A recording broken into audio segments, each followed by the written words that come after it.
How's it going, everybody? My name's Porty. So for anybody that hasn't noticed, there has been a little bit of controversy in regards to the newest chapter coming to Dead by Daylight. It may not be the worst thing in the world, but for anybody that doesn't know, the next chapter coming to Dead by Daylight is going to be Jason. Would really quick like to say that I have also been waiting for this chapter to come to the game for, geez, what year is it? About 9 years. For anybody that is also unaware, I've been playing this game off and on for 9 years, not much longer after the game came out.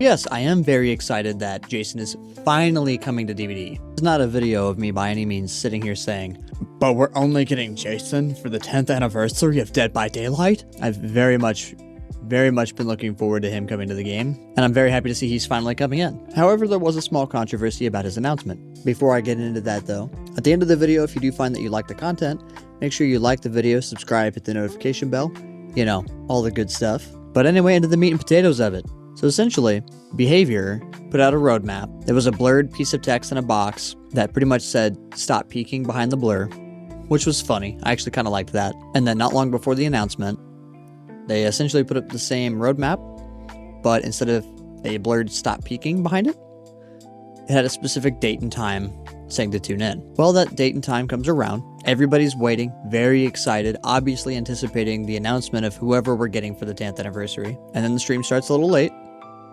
which is no big deal. Shit happens. And on screen comes this cabin. Here's a picture of that. You know, obviously seeing this gets everybody's minds racing like, oh goodness, you know, who could it be? Who could it be? You know, they've been kind of teasing either, you know, like Slenderman, Pennywise, or Jason for the last couple of days leading up to that. At that point, everybody's like, okay, well, realistically, you know, not Pennywise, you know, it's a cabin in the woods, but it still leaves it open for Slenderman and for Jason. People are sitting there watching this cabin for hours. The Dead by Daylight account on Twitter and Blue Sky are dropping the occasional video or picture, you know, drip feeding you a little bit of stuff for 13 hours. 13 hours they did that. Sounds like it's really not a big deal until you realize that entire 13-hour stretch, a lot of the stuff they're showing in the background of this, just essentially still of a cabin for 13 hours, is you could see kind of Jason in the background.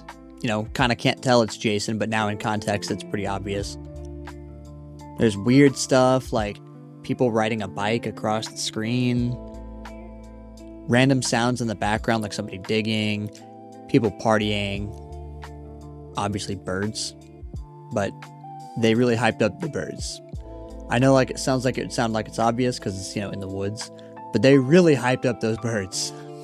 Several hours into this live stream, there's more than just that. There's also like screen distortions and weird odd sound effects. And it's the kind of screen distortions and sounds that you might be used to from the old Slenderman games. It makes you kind of go, oh, we're getting Slenderman. Yes! For 13 hours, they're doing all this stuff. And then finally, at the 13th hour, you find out it wasn't just a camera staring at a cabin. It was a person, because then they suddenly start moving towards the cabin door. They pick up the machete, at which point you kind of go, oh yeah, it's Jason. They pick up a hockey mask off the wall. They put that mask on. They look out the window. A flash of lightning outside shows a reflection in the window. Obviously, Jason. That's it.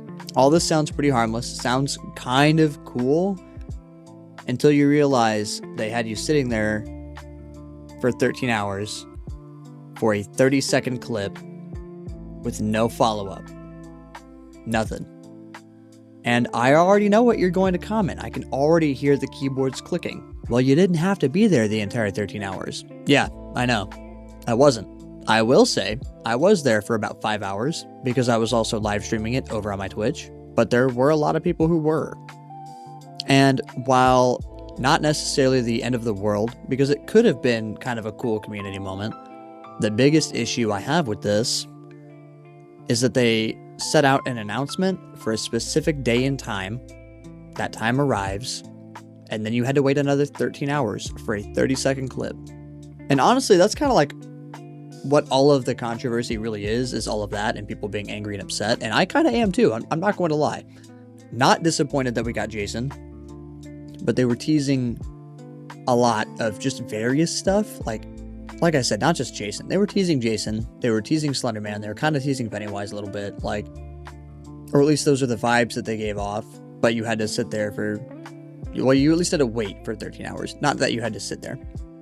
I really think that the whole thing could have been so much better if they had just not announced a date and time. If the stream had just come up silently, it could have been a really great community moment, you know, where people discover that this live stream is going on. There was no announcement. Ooh, mysterious, spooky.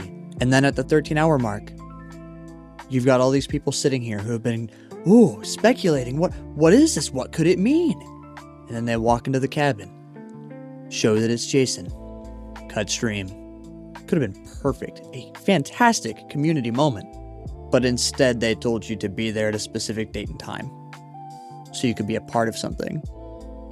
And then it was a 13-hour live stream that a lot of people were no longer watching by the end of it, missing the moment in the moment. Yeah, you could have just stopped watching and waited for it to end and see what happened. They hyped up a community moment at a specific day, at a specific time. And because of that, a lot of people missed the moment that they were expecting to have. Even me, like, I waited all day for that stream to start. Excited, anticipating. And then I had to wait 13 hours. I get where people are upset. I'm a little upset. At least about the way that they announced it, not the end result overall. It could have been a much nicer moment had they just done that one simple thing, not announced it. I do kind of want to hear your thoughts too down in the comments and your opinions on the live stream if you were there. And if you weren't, feel free to still chime in about how you felt or how you do feel. I do also want to clarify now, by the time that I'm even recording this, there is now gameplay out of Jason. He looks really cool. His power looks solid. Although I will say, his power kind of looks like what I was wanting Springtraps to be in the end. So it's kind of like an upgrade from Springtrap, but it looks solid. It looks awesome. I'm very excited for this killer to come out. I'm very afraid of what the PTB will end up doing to him. Will he be nerfed into oblivion? We won't know until he launches, and a few weeks after that as well. The PTB should actually already be live by the time that this video comes up, and I'm hoping to have had a few matches in by the time this video is also up, because he looks genuinely fun. I'm very excited for him to come out. I just really hate the way that they announced it. Anyway, like I said, please share what you thought, your emotions, your opinions, down in the comments below. I'll catch you guys in the next one.